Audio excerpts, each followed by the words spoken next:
그렇습니다. 주님은 이미 오셨지만 또 곧 오실 것입니다. 그 사이에 우리가 지금 크리스마스를 보내고 있는데요. 근데 유사이대로 여러분 올해 2020년 크리스마스 같이 이렇게 황당하고 답답한 크리스마스가 또 있었을까, 또 있을까 그런 생각이 듭니다. 이 코로나라고 하는 생각지도 못하던 이 전염병이 전 세계를 덮치는 바람에 우리나라뿐 아니라 전 세계가 이게 지금까지 한 번도 경험해보지 못하던 그런 크리스마스를 지금 보내야 하는 그런 지경입니다. 이번 주 여러분 기독교보 사설 제목이 마스크를 쓰고 오신 예수 그리스도입니다. 하다 보니까 이제는 예수님조차도 마스크를 쓰고 오셔야 된다, 그런 이야기를 하고 있습니다. 누가 그런 이야기를 하는데 여러분, 이번에는 산타클로스가 12월 24일이 아니고 1월 9일에 온답니다.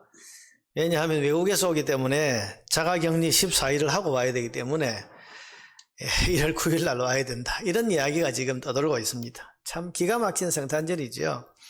여러분, 전 지구촌이 이번 성탄절에는 마스크를 쓰고 성탄 예배를 드리고 마스크를 쓰고 성탄 축하 찬송을 불러야 하는 그런 처지를 맞이했습니다. 또 어떻게 될지, 이번 주에 어떻게 상황이 바뀔지 모르지만은 잘못하면 마스크를 쓰고 정도가 아니고 성탄절에 아예 집 밖에 나오지도 못하고 영상으로 화면을 보면서 성탄 예배를 드려야 되는 그런 어떤 일이 일어날 수도 있습니다. 여러분, 이것이 지금 우리가 맞이하고 있는 2020년 크리스마스의 풍경입니다. 크리스마스를 맞이했지만은 사람들은 코로나로 인해서 두려움에 떨고 있고 가게 문도 못 열고 장사도 제대로 못하고 사람 만나는 것조차도 두려워하는 가운데 누구나 다 우울하기 짝이 없는 그런 성탄절을 맞이하고 있습니다. 어쩌다 성탄절이 이렇게 됐을까? 하늘에는 천사들이 나타나서 영광을 노래하고 땅에서는 기뻐하심을 입은 사람들 중에 평화로다라고 하는 선포가 있어서 그야말로 하늘에는 영광, 땅에는 평화, 이렇게 기쁨과 또 환호해야 될 날이 이 날인데 어쩌다가 이렇게 답답하고 암울한 분위기에서 우울한 성탄절을 맞이하게 되었을까 하는 그런 생각이 듭니다. 근데 여러분, 우리가 성경을 가만히 읽어보면 예수님이 오시던 그 2000년 전에 그 첫 번째 성탄절도 사실은 아주 화려하고 밝은 가운데서 맞이한 날이 아니고 우울하고 답답하기 그지없던 그런 때였다는 것을 성경을 읽어보면 알게 됩니다. 여러분, 오늘 본문을 한번 보세요. 1절에 보면 그때에 가이사 아구스도가 영을 내려 천하로 다 호적하라 하였으니, 지난주 말씀드렸듯이 이때는 로마가 유대 나라를 식민지로서 통치하고 있던 그런 때였습니다. 그럼 나라의 주권을 빼앗겼습니다. 뭐가 그렇게 즐겁겠습니까? 우울한 날들입니다. 그래서 하나님의 백성인 이 유다 사람들을 이방인인 로마가 다스리고 통치하고 있다. 이때가 얼마나 암울한 때입니까? 여기에 무슨 소망이 있겠습니까? 이 시대를 살아가는 유대인들은 이때가 너무너무 캄캄하고 어두운 시대다, 그렇게 생각을 할 겁니다. 지난주 말씀드렸지만은 대제사장을 로마 황제가 총독이 임명을 하고, 여러분, 이러니 이게 말씀대로 나라가 돌아가지 않고 하나님의 뜻대로 이 나라가 운영되지 않는 그런 암울한 현실 속에서 유대 백성들의 마음이 어떻겠습니까? 아마 무너져 내렸을 겁니다. 여기에 로마 황제는 한술 더 떠서 유다에 호적령을 내립니다. 여러분, 모든 사람들은 다 자기 고향으로 가서 호적을 해라. 호적 신고는 여러분, 왕들이, 통치자들이 주로 백성들의 숫자를 잘 파악해서 세금 낼 사람의 숫자를 파악하거나 아니면 군대로 보낼 군인의 숫자를 파악하기 위해서 하는 것인데, 그래서 결국은 식민지 백성들을 수탈하기 위해서 하는 것이 이 인구조사 호적령입니다. 원래 여러분, 유다 나라의 인구조사는 하나님이 명령하실 때만 할 수 있습니다. 그래서 우리가 민수기에 2번의 인구조사가 나오는데, 다윗이 여러분 하나님의 명령 없이 자기 영웅심에 자기 세력을 과시하려고 인구조사를 하다가 큰 재앙을 만났던 것을 우리는 사무엘서에서 보지 않습니까? 그런데 이렇게 신령한 이 유다민족의 인구조사를 세속국가인 로마의 황제가 지금 명령을 해서 이 인구조사를 하고 있습니다. 여러분, 유다인들 가운데서는 아마도 신앙심이 깊은 사람들은 이런 불경스러운 인구조사 우리는 할 수 없다, 이렇게 불만을 터뜨리고 거역하고 싶은 그런 마음이 일어났을는지도 모릅니다. 그렇지만 누구 하나도 여기에 대해서 그야말로 우리 속된 말로 찍소리도 못하고 거부할 수가 없었습니다. 누가 감히 로마 황제의 명령을 거역하겠습니까? 아무 힘이 없는 식민지 백성으로서는 이 황제의 이 명령 앞에서 아무것도 할 수 있는 게 없는 겁니다. 그러니 마음이 무너져 내리죠. 그러면 그 가운데서 유다 백성 중에서도 아주 가난하고 보잘것없는 목수인 요셉, 그가 이 황제의 명령 앞에 할 수 있는 일은 없었습니다. 그래서 임신해서 곧 해산할 날이 가까운 아내 마리아와 함께 그 무거운 몸을 이끌고 고향 베들레헴까지 멀고 먼 여행을 해야만 했던 것입니다. 여러분, 요셉과 마리아가 살고 있던 나사렛에서 고향, 이제 요셉은 다윗의 후손이기 때문에 고향에 가라 그러면 베들레헴에 가야 됩니다. 이 나사렛에서 베들레헴까지 가려고 그러면요, 여러분 이게 보통 여정이 아닙니다. 직선 거리로는 약 한 120-30km 정도 되는 뭐 그런 거리입니다만은, 요즘 같으면 여러분 차를 타고 금방 갈 수 있지만 그 시대는요, 이게 차를 타고 금방 갈 수 있는 그런 곳이 아니고 걸어서 가야 됩니다. 그리고 이 갈릴리, 이 나사렛이 있는 이 갈릴리 지역과 베들레헴이 있는 유다 지역 사이에는 사마리아가 있습니다. 그러니까 직선거리로 올 수 없는 곳이에요. 사마리아를 빙 돌아서 지금 여행을 해야 되고, 그리고 여러분, 이 예루살렘에 있는, 베들레헴이 있는 이 지역은, 나사렛과는 또 다르게, 나사렛에서 여기까지 올라 그러면 높은 산을 지나고 또 낮은 또 골짜기를 내려가고 이렇게 오르락 내리락을 반복해서 와야 되는 아주 거칠고 험한 길인데, 여러분 이 길을 걸어서 혹은 또 나귀를 타고 만삭이 되어서 언제 해산할지도 모르는 이런 무거운 몸을 이끈 그런 아내와 함께 요셉이 여행을 해야 됐다. 여러분, 요셉의 심정이 어떻겠습니까?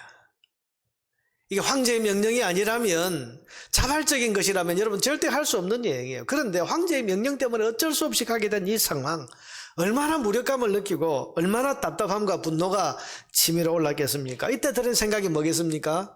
하나님은 도대체 뭐 하고 계시나? 우리 민족이 이런 꼴을 당하고 있고 내가 이런 어려움을 지금 겪고 있는데 하나님은 도대체 뭐 하고 계시나?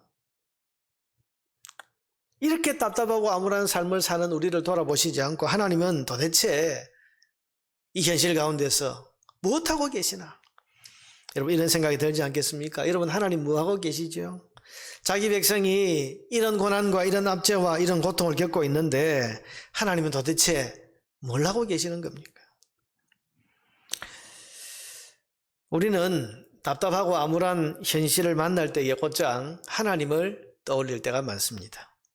하나님 뭐 하시지?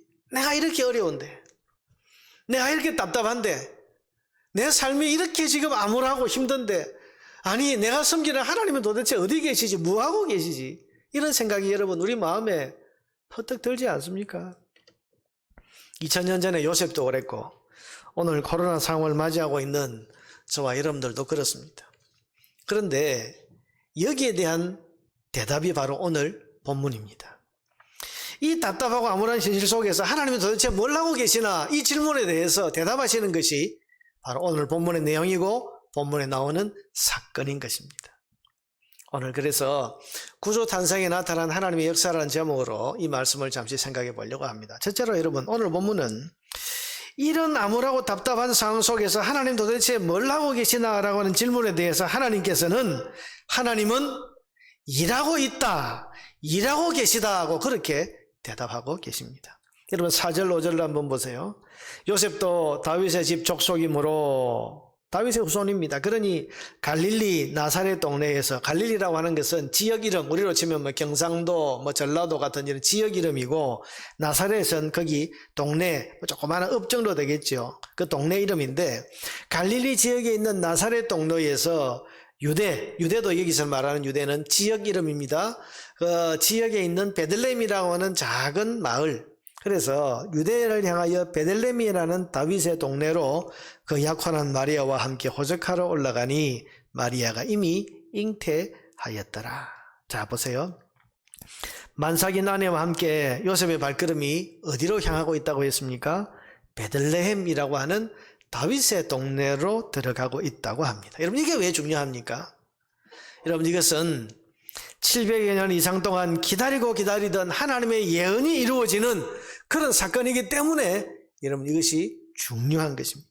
여러분 마태복음 2장 4절에서 6절에 보면 동방에서 온 박사들이 헤롯에게 찾아와서 그리스도가 어디서 태어나시냐, 그리스도가 어디 계시냐 그렇게 물었을 때에 헤롯이 이제 대제사장과 서기관들을 소집해서 물어봅니다. 이 왕은 헤롯 왕이죠. 모든 대제사장과 백성의 서기관들을 모아 그리스도가 어디서 나겠느냐 물으니 이르되 유대 베들레헴이오니 이는 선지자로 이렇게 기록된 바, 이 선지자는 미가 선지자입니다. 그가 뭐라고 예언했는가 하면 또 유대 땅 베들레헴아 너는 유대 고을 중에서 가장 작지 아니하도다.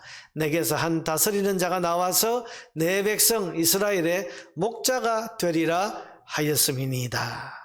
여러분, 이 예언은 미가 선지자가 예수님 오시기 700여 년 전에 하나님의 계시를 받아서 말한 것입니다. 하나님이 이 땅에 보내신 메시아 그리스도는 다윗의 고향인 베들레헴에서 탄생할 것이다. 이 예언을 이미 700년 전에 주신 겁니다. 그런데 지금 그 다윗의 후손인 요셉과 성령으로 아기를 잉태한 마리아가 이 베들레헴으로 향하고 있습니다. 그리고 거기서 아들 예수를 낳은 것입니다. 자, 보세요, 여러분. 이 요셉에게 그냥 가라고 했으면, 누가 가라고 했으면 이 길을 갔겠습니까? 갈 수 없습니다. 지금 아내가 만삭이 되어서 가는 도중에 어떤 위험한 일이 생길지도 모르고, 여러분 요즘처럼 그냥 좋은 길이 있어서 그냥 가는 길이 아니고, 가는 중에는 산을 넘어야 되고 골짜기를 지나야 되고, 중간에 많은 강도나 도둑들의 위협이 있고, 여러분 중간에 병이 걸리거나 혹은 그런 어떤 어려움들을 만나면 해결할 길이 없는 이 위험한 길을 왜 만삭인 아내를 데리고 가겠습니까? 여러분 평상시 같으면 갈 수 없는 길이에요.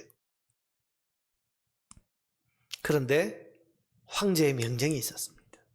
그러니 안 갈 수가 없는 거죠.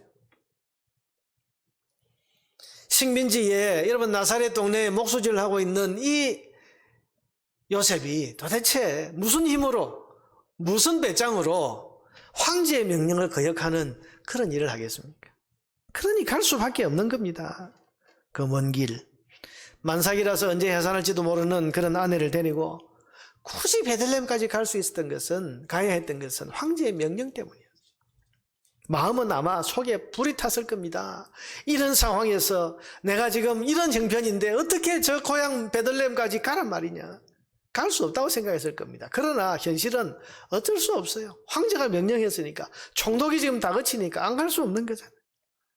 위험을 무릅쓰고라도 아내를 데리고 가야 했습니다. 그런데 그렇게 해서 억지로 어쩔 수 없이 간 그 베들레헴에서 메시아이신 예수님을 낳았습니다. 그리고 온 인류가 염원하던 메시아 탄생의 예언이 이렇게 이루어진 것입니다. 여러분, 만약에 황제의 명령이 없었더라면, 어쩔 수 없는 이런 힘없는 식민지 백성의 서러운 그런 현실이 아니었다면 예수님은 어쩌면 나사렛에서 태어났을 수도 있습니다. 그렇게 해서는 하나님의 예언이 이루어질 수가 없고, 하나님의 말씀이 틀린 것이 되면 여러분, 그가 어떻게 우리를 구원하는 그런 메시아가 될 수 있겠습니까? 그런데 황제의 명령 때문에, 총독의 다그침 때문에, 어쩔 수 없는 식민지 백성의 그 답답하고 암울한 현실 때문에 어쩔 수 없이 갔는데, 그것이 메시아 탄생에 하나님의 약속을 이루는 놀라운 사건이 되었다. 여러분, 이게 우연이겠습니까? 아닙니다. 하나님이 섭리하신 것입니다. 여러분, 황제는 명령을 내렸고 요셉은 어쩔 수 없이 따랐지만은 결과는 하나님의 예언이 이루어졌다. 이건 하나님이 일하고 계신 결과입니다. 보이지 않는 역사 주관의 손길로 하나님이 하나님 자신의 일을 이루어 내신 것입니다. 사랑하는 여러분, 보이지 않지만 그 보이지 않는 역사 주관의 손길로 하나님은 지금도 역사의 한가운데서 일하고 계시다는 사실을 믿으시기를 바랍니다. 그래서 오늘 본문은 대답을 하는 거예요. 아무렇고 답답한 현실 속에서 하나님 도대체 어디 계시냐, 뭐하고 계시냐, 그러면서 하나님을 향해서 탄식하면서 질문하는 그 질문에 대해서 하나님은, 나는 너희가 답답하고 암울하고 답이 없다고 하는 그 상황 속에서도 나는 계속해서 너희를 위한 선하신 뜻을 이루기 위한 그 일을 계속해서 해나가고 있다라고 지금 이 사건을 통해서 대답해 주시는 겁니다. 역사를 주관하고 인생의 길을 섭리하시는 우리 하나님께서는 보이지 않는 손길로 지금도 일하고 계시다. 지금 이 순간에도 그 선하신 뜻을 이루기 위해서 하나님은 계속해서 일하고 계시는 중이다. 이렇게 말씀하시는 것입니다. 여러분, 저는 분명히 믿습니다. 오늘 우리가 이 코로나라고 하는 여러 가지 어려운 상황들을 만났고 예배를 제대로 드릴 수 없고, 참 성탄절에도 온 성도들이 한 자리에 다 모일 수가 없어서 지금 성탄절 예배를 또 1부, 2부로 나누어서도 진행을 해야 되는 이런 현실, 또 앞으로 어쩌면 또 더 심한 상황이 와서 예배를 예배당에서 드릴 수 없고 영상으로밖에 드릴 수 없는 그런 어떤 현실이 오는 이런 일들이 계속된다고 해도 하나님은 이런 답답하고 암울한 가운데서도 분명히 선을 향한 일을 하고 계시다는 사실을 저는 분명히 믿습니다. 여러분, 그러므로 지금도 저와 여러분을 위해서 하나님은 일하고 계시다는 사실을 어떤 상황에서도 분명히 기억하고 믿으셔야 됩니다. 아무리 답답하고 암울한 일이 닥친다고 해도 우리 성도들이 만나는 현실을 보면 답이 없을 때가 있어요. 참 저 집에 답이 없다. 저 사람의 삶이 왜 저러냐. 근데 여러분, 우리가 기억할 것은 그 속에서 선을 만드시고 의와 유익을 만들어내시는 하나님의 손은 계속해서 작용하고 있고 움직이고 있습니다. 그래서 그 하나님의 뜻을 이루시고 그 백성들의 삶을, 저와 여러분의 삶을 반드시 돌보신다는 사실을 믿으시기를 바랍니다. 둘째로 오늘 본문은 세상의 권세보다 더 크고 높은 권세를 가지고 계신 분이 하나님이시다라고 말씀해주고 있습니다. 이런 본문 1절 2절을 보세요. 그때의 가이사 아구스도가 시저 로마 황제, 그 중에서도 가장 강력한 힘을 가졌던 아우구스투스 황제, 그가 명령을 내린 겁니다. 여러분, 이 명령 앞에 천하의 모든 백성들이 벌벌 떨면서 자기 고향으로 일제히 다 달려갑니다. 그 형편처지가 어떻든지 간에 달려갈 수밖에 없어요. 왜? 아우구스투스 황제, 로마 황제 중에서도 가장 강력한 힘을 가졌던 그가 내린 명령인데, 여러분, 그 앞에 누가 거역할 수 있습니까? 대단한 권세 아닙니까?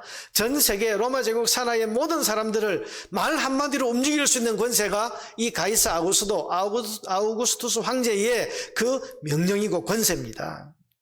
거기에 수리아 총독 구레노 키리니우스라는 이름을 가진 총독인데, 이 키리니우스, 여러분, 이 총독이 거기에 또 충성심을 발휘합니다. 이 여러분, 구레뇨, 이 키리니우스 이 총독은 황제의 명령 앞에서 무조건 충성해야 되는 사람이에요. 그래야 자기가 출세할 수 있고 또 자기 안위가 보장을 받습니다. 그러니 여러분, 이 키리니우스 이 총독은 이 황제의 명령을 수행하기 위해서 이 자기가 다스리고 있는 유대 지역에 있는 모든 사람들에게 호적하러 올라가지 않으면 안 되는 그런 큰 압박을 가하면서 이 황제의 명령을 수행하려고 했던 겁니다. 여러분, 이것도 대단한 권세입니다. 그러니 오죽 여러분 다 거쳤으면 만삭, 언제 아기를 낳을지도 모르는 임산부조차도 이 멀고 위험한 길을 떠나지 않으면 안 되는 이런 복종이 이루어질 수 있었겠습니까? 이 총독의 권세도 대단한 권세입니다. 그런데 이 가이사와 구레뇨의 명령으로 누구의 뜻이 이루어졌습니까? 하나님의 뜻이 이루어졌습니다. 이 아우구스투스 황제는, 제가 오늘 발음이 잘 안 되니, 아우구스투스 이 황제는 대단한 영웅심을 가진 사람이에요. 여러분, 로마 황제들 중에서도 이 사람이 천하를 통일하고 황제가 된 사람인데, 아우구스투스라는 이 이름은 존귀한 자, 존엄자 그런 뜻인데요. 자기 스스로가 자기가 존귀한 자다. 또 원로로부터 이 존귀한 자라는 칭호를 또 받았습니다.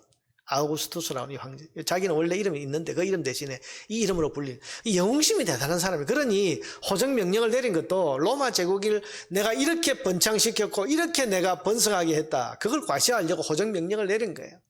자기 영웅심에 의해서 백성들의 삶이 어떠든지 말든 만삭의 아내를 데리고 그 먼 길을 여행해야 되는 그런 위험한 일을 당하게 한들 만들 관심 없이 오로지 자기의 영웅심, 거기에 여러분 이 총독 구레뇨 키리니우스는 출세욕, 자기가 이 황제의 명령을 잘 수행해야 황제에게 잘 보여서 더 높은 자리에 올라갈 수 있다고 하는 이 출세욕.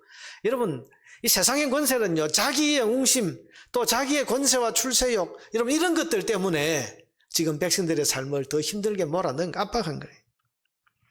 그런데 그 결과로 누구의 뜻이 이루어지는가? 하나님의 뜻이 이루어졌다. 자, 그렇다면 그 큰 소리 치면서 명령을 내렸던 가이사는 뭐고 구레뇨는 뭡니까? 그들은 하나님의 손 안에서 사용되는 도구에 불과한 것입니다. 세상에서는 큰 소리치는 권세자인 것 같고 엄청난 힘과 능력을 가진 것 같지만은 사실은 그 위에 더 높고 더 크신 권세자이신 하나님의 손 안에서 노는 공깃돌처럼 하나님의 뜻을 이루는데 사용되는 도구에 불과한 것입니다.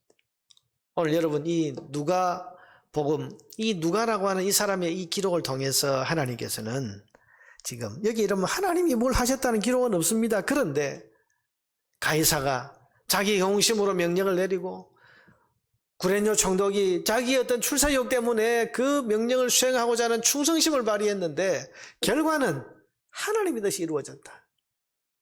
결국 가이사는, 구레뇨는 하나님의 손 안에서 들려있는 공깃돌처럼 하나님이 그 뜻에 의해서 사용하시는 그런 도구에 불과하다는 것을 우리에게 보여주고 있는 겁니다. 누가 진짜 주인이냐, 누가 진짜 권세자냐, 보이지 않는 하나님이시다라는 겁니다. 그러므로 여러분, 세상에 무슨 일이 일어나고 세상에 어떤 권세자가 무슨 짓을 하고 무슨 권세를 부린다고 해도 우리 성도는 그걸 두려워할 필요가 없습니다. 그래봤자 하나님의 손 안에서 사용되는 도구에 불과하기 때문입니다.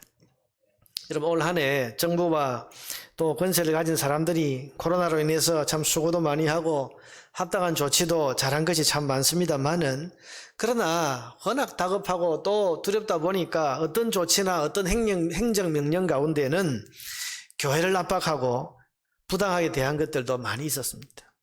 이런 것들 때문에 어떤 분들은 항의하기도 하고 성명서를 쓰기도 하고 서명운동을 하고 지금도 헌법 소원하는 이런 분들도 있습니다만은, 여러분 억울하고 막 분이 치민다 그런 사람들이 많습니다. 교회를 이렇게 압박해도 되냐, 교회를 이렇게 희생양처럼 삼아도 되냐, 이런 말들을 하면서 억울해하는 분들이 많은데요. 여러분 잘 기억하십시오. 그래봤자 하나님의 손 안에 있는 도구에 불과합니다. 그 위에 더 높은 권세, 더 크신 권세가 있습니다. 이 세상은 하나님의 권세 아래에 있는 거예요. 그래서 아무리 권세를 부리고 무슨 조치를 하고 무슨 명령을 하고 무슨 법을 만든다고 해도 하나님께서는 그 위에 더 크고 더 높은 권세를 가지시고 이것들을 사용하셔서 선을 만들고 유익을 만들어내실 겁니다. 여러분, 코로나라고 하는 이 전염병이, 이 바이러스가 지금 전 세계적으로 이렇게 기승을 부리고 있고, 그래서 그동안 우리가 자랑해왔던 뭐 과학, 의학, 무슨 뭐 기술, 뭐 이런 것들, 여러분 테크놀로지 이런 것들, 지금까지 이런 것들을 다 지금 이 코로나 바이러스라고 하는 이것이 지금 부끄럽게 만들고 이렇게 기승을 부리고 있고 이렇게 여러분 힘을 떨치고 있지만은, 그러나 여러분 이 코로나를 겪으면서 한국 교회가 급속히 바뀌고 있는 것을 여러분 아십니까? 예배가 바뀌고 있습니다. 교회 교육이 급격하게 온라인 환경과 또 현실적인 환경으로 지금 바뀌어가고 있습니다. 여러분, 근성으로 습관적으로 드리던 예배에 대한 반성이 교회 안에 일어나면서 바른 예배를 제대로 드리고자 하는 그런 운동이 일어나고 있고요. 비대면 온라인을 강요하는 정부 당국의 조치 덕분에 교회가 급속도로 온라인 환경을 갖추면서 소위 4차 산업시대에 급속히 적응하고 있는 그런 현실을 지금 우리가 맞이하고 있습니다. 여러분 가만히 생각해 보세요. 언제 우리가 유튜브 실시간 동영상 예배 이런 거 생각이나 했습니까? 여러분 이렇게 들을 수 있다고 생각해. 만약 여러분 이걸 교회 무슨 회의를 통해서나 노회나 총회 결의를 통해서 하려고 했으면 아마 10년, 20년 가도 이게 해결이 안 됐을 거예요. 여러분 교회는 기본적으로 기독교는 보수적인 성향을 가지고 있기 때문에 뭘 하나 바꾸거나 새로 도입하는 게 굉장히 어렵습니다. 현실적으로 어려워요. 미국의 어떤 교회에 여러분 피아노가 저 가운데 이렇게 딱 있었대요. 어느 목사님이 와가지고 이 피아노가 왜 가운데 있냐, 저쪽으로 치워 그래가지고 확 치웠더니 그 다음 주에 목사님 쫓겨났답니다. 왜 네 맘대로 그러냐. 그 다음 목사님 부임했는데 이 목사님 지혜로운 분이에요. 일주일에 1cm씩 옮겼답니다. 착착착. 그랬더니 나중에 가니까 저 가 있더래요. 무슨 이야기냐 하면 오래 걸린다는 이야기예요. 교회가 뭘 하려면. 근데 여러분 코로나가 오는 이것 때문에 지금 우리는 뭐 의논한 바도 없고 결정한 바도 없는데 순식간에 지금 온라인 영상 예배를 드리는 이 환경 속으로 들어왔고, 어떤 교회들은 지금 주일학교 교육이나 구역예배 같은 소모임을 줌이라고 하는 실시간 화상회의 앱을 사용해서 지금 활발하게 그렇게 하고 있습니다. 우리 교회도 내년에는 영상 앱으로 교육을 하고 구역 모임을 해보려고 그렇게 준비를 하고 있고, 또 교회 안에도 영상 스튜디오를 만들어서 이런 것들을 좀 해보려고, 그래서 사람들이 직접 교회에 올 수 없는 그런 현실 속에서도 우리가 하나님을 예배하고 성도의 교제를 하고 또 교회 교육을 하고 이런 것들을 계속해서 할 수 있도록 하는 환경을 지금 급속도로 만들어가고 있는데, 여러분 보세요. 코로나 전염병과 그 확산을 막으려는 정부 당국의 과도한 조치들이 오히려 교회가 더 유익하고 발전하는 결과로 지금 나타나고 있는 것입니다. 여러분, 세상 권세가 아무리 기승을 부리고 재난이 아무리 크게 위세를 떨친다고 해도 그건 더 높고 크신 권세를 가지신 하나님의 손 안에서 사용되는 도구에 불과한 것입니다. 하나님은 더 크고 더 높은 권세를 가지시고 결국은 선을 만들어내시고 작품을 만들어내시고 그 뜻을 이루십니다. 아무리 악한 도구라고 해도 하나님의 손 안에서는 합력해서 선이 이루어지는 것입니다. 그게 우리 하나님이 가지신 최고의 절대 권세입니다.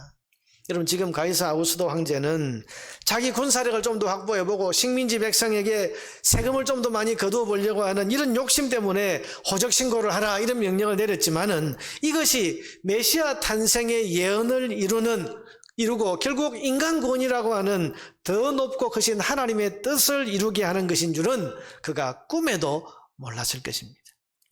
우리 하나님은 어떤 도구를 가지고서라도 선을 만들어내시는 최고의 권세자이십니다. 이것을 우리는 믿어야 하는 것입니다. 그러므로 여러분, 우리가 누구에게 호소하고 누구의 말을 듣고 누구를 의지해야 되는가? 우리가 신앙 고백한 것처럼 나는 전능하신 아버지 하나님, 천지의 창조주를 믿습니다. 온 세상의 주권을 가지신, 절대 주권을 가지신 그 하나님을 믿어야 하고, 볼지어다 하늘과 땅의 모든 권세를 아버지께서 내게 주셨으니, 그렇게 말씀하셨던 주님, 하늘과 땅의 모든 권세를 그 손에 쥐신 예수 그리스도, 그분을 바라보고 그분의 뜻에 순종하고 또 그분을 의지하는 그 가운데 암울하고 답답한 시대를 우리가 이겨내야 할 것입니다. 마지막 세 번째로, 가이사 황제의 지배와 압박 속에서 하나님 도대체 뭐하고 계시냐고 묻는 사람들에게 오늘 본문을 통해서, 또 오늘 이 사건을 통해서 하나님은 예수님이 해답이시다라고 지금 말씀해 주십니다. 여러분, 5절 6절을 한번 보세요. 그 약혼한 마리아와 함께 호적하러 올라가니 마리아가 이미 잉태하였더라. 거기 있을 그때에 해산할 날이 차서 첫 아들을 낳아 강보로 싸서 구유에 누였으니 이는 여관에 있을 곳이 없음이라. 여러분, 오늘 본문 1절 2절은 어떻게 시작했습니까? 암울하고 답답하게 시작했습니다. 가이사 아우구스도가 다스리고 있고 자기의 어떤 영웅심 때문에 백성들에게 명령을 한마디 하면 온 백성이 다 움직여야 돼서, 그래서 이건 하나님이 말씀하신 인구조사도 아닌데도 불구하고 어쩔 수 없이 생명부지하려고 그렇게 지금 호적 신고하러 가야 되는 이런 현실, 답답한 현실인데, 여기에 대해서 하나님 무엇이냐라고 그렇게 물었을 때 하나님께 주신 대답이 뭐라고요? 예수님을 보내시는 것이었습니다. 여러분, 더 큰 어떤 군사력을 보내신 게 아니고, 더 강력한 왕을 보내신 게 아니고 예수님을 보내셨습니다. 이게 무슨 말입니까? 이 답답하고 암울한 현실 속에 진정한 해답은 하나님이 보내신 예수 그리스도시다. 예수님 안에 우리 삶을 풀어나갈 해답이 있다는 것입니다. 이게 하나님의 대답입니다. 왜냐하면 여러분, 예수님은 구원이시기 때문입니다. 마태복음 1장 21절에 보니까 예수님 태어나시기 직전에 천사가 와서 이름을 예수라 해라. 예수라는 뜻은 구약의 여호수아, 호세아 이다 같은 말인데 뜻이 구원이라는 뜻입니다. 구원. 하나님께서 지금 메시아를 보내시는데 이름을 뭐라고요? 구원이라고 해서 보냈다. 구원이란 말은 건져낸다, 살려낸다, 풀어준다, 해결한다, 그런 뜻을 가지고 있습니다. 하나님께서 지금 우리의 삶에 대해서 답을 주시는데 예수님을 보내시면서 구원이라고 해라. 이분이 너희를 건져낸다, 너희를 살려낸다, 그 답답하고 암울한 삶에서 너희들을 풀어준다, 해결해준다. 여러분 그렇게 지금 대답하시는 것입니다. 여러분 우리 인간의 가장 근원적인 문제를 풀어주시는 분이 예수님이십니다. 우리 삶의 고난과 고통과 눈물과 한숨에 대한 답을 주셔서 우리를 건져내실 분이 예수님이십니다. 이 예수 그리스도를 믿음으로 죽음과 저주와 심판에서부터 우리는 벗어나고 풀려나게 됩니다. 이 예수 그리스도를 그 마음에 모심으로써 우리에는 평안과 기쁨이 그 마음을 지배하게 됩니다. 이 예수 그리스도를 주님으로 모시고 순종함으로써 마음의 상처와 고통과 아픔이 사라지고 은혜가 그 마음에 가득하게 됩니다. 이 예수 그리스도를 의지하고 기도함으로써 영과 육에 필요한 것들을 우리는 공급받고 풍성한 삶을 누리게 되는 것입니다. 예수님이 우리 모든 삶의 문제에 대한 해답이신 것입니다. 여러분 가이사 아구스도와 로마 제국의 압제와 지배 속에서 하나님 도대체 뭐 하십니까? 하나님 어디에 계십니까? 라고 묻고 단식하던 식민지 유다 백성들에게 하나님께서는 구원자 예수님을 보내심으로써 내가 주는 해답이 여기에 있다, 그렇게 지금 말씀하시고, 오늘 암울하고 답답한 삶을 살아가는 저와 여러분에게도 2000년 전에 하나님이 보내신 그 예수 그리스도 그 안에 너희 삶의 문제에 대한 답이 있다, 이렇게 말씀하고 계시는 겁니다. 사랑하는 여러분, 예수 그리스도는 우리 삶의 진정한 해답이 되십니다. 삶이 힘들고 아프고 고통스러울 때 그러므로 여러분 해답이신 예수 그리스도를 바라보시기를 바랍니다. 암울하고 답답하고 답이 없다고 생각되는 그런 현실 속에서 눈을 들어서 예수님 바라보고 예수 그리스도 앞으로 더 나아가시기를 바랍니다. 그래서 예수님을 만나고 그분을 의지하고 그분 가운데서 우리가 신령한 교통을 하게 될 때에 그 안에 답이 있고 그 주님께서 우리에게 답을 주실 때에 그럴 때 거기에 우리의 구원과 우리의 살 길이 있는 겁니다. 코로나라고 하는 이 상황 속에서 사람들은 매일 확진자의 숫자를 지금 쳐다보고 있고, 이 지금 단계가 2단계로 가냐 3단계로 가냐 이러면 여기에 촉각을 곤두세우면서 여기에 온 관심을 기울이고, 또한 온 세계가 치료제와 백신 여기에 마음을 쏟고 있을 때 우리는 진정한 해답이신 예수 그리스도 그분을 바라보고 그분 안에서 우리 삶에 대한 문제의 답을 찾아야 하는 것입니다. 그래서 여러분 어려운 때에 힘들 때에 주님 앞으로 더 가까이 나아가세요. 주님을 더 만나려고 하고 주님을 깊이 묵상하려고 하고, 그래서 예수 그리스도 그분을 내가 내 삶 속에서 다시 깊이 만나는 그 은혜의 체험이 여러분에게 있게 되기를 바랍니다.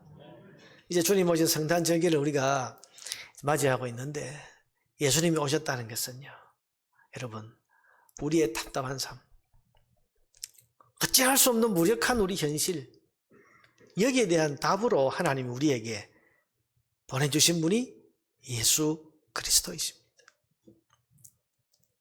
우리가 2000년 전에 오신 그 예수님이 오늘 내 문제에 무슨 답이 되냐? 아니요. 예수님은 지금도 여전히 살아계셔서 우리 모든 삶의 문제에 대한 진정한 해답이 되십니다. 이 성탄절기에 특별히 여러분 우리가 막 일이 잘 되고 그래서 뭐 올 한 해 나라가 너무 잘 되고 너무 편안하고 너무 우리가 화려해서 예수님이 필요 없는, 뭐 굳이 예수님이 나를 구원하시고 나를 뭐 안 도와주셔도 돼, 이런 마음 가운데서 우리가 성탄절을 맞았다면 성탄절은 그냥 즐기고 노는 날로, 파티하는 날로 그렇게 보낼 수도 있었을 겁니다. 그러나 여러분 지금 답답한 현실 아닙니까? 앞뒤 좌우 사방을 살펴봐도 답이 없는 그런 현실 아닙니까? 이 상황 속에서 우리가 성탄절을 맞이한 것은요, 우울한 성탄절이 아니라, 어떤 의미에서는 주님의 구원과 주님의 해답이 정말 필요한 때에 우리가 지금 성탄절을 다시 맞이하는 겁니다. 그러니 우리 인생의 해답으로 주신 예수 그리스도를 다시 바라보고 그분을 다시 의지하고 그분을 믿는 믿음을 우리 안에서 다시 다잡고 새롭게 해야 할 것입니다. 이제 예수님 오신 것을 기념하는 이 성탄절기에 하나님께서 해답으로 주신 예수님을 다시 우리 믿음의 눈으로 바라보고 이분을 견고하게 믿음의 손으로 붙잡음으로써 주님을 의지하고 그 예수님을 다시 만나는 그런 은혜가 있게 되기를 바랍니다. 그래서 이 예수님이 주시는 해답과 주님이 주시는 구원의 은총을 온전하게 누릴 수 있는 저와 여러분 되기를 주의 이름으로 축원합니다.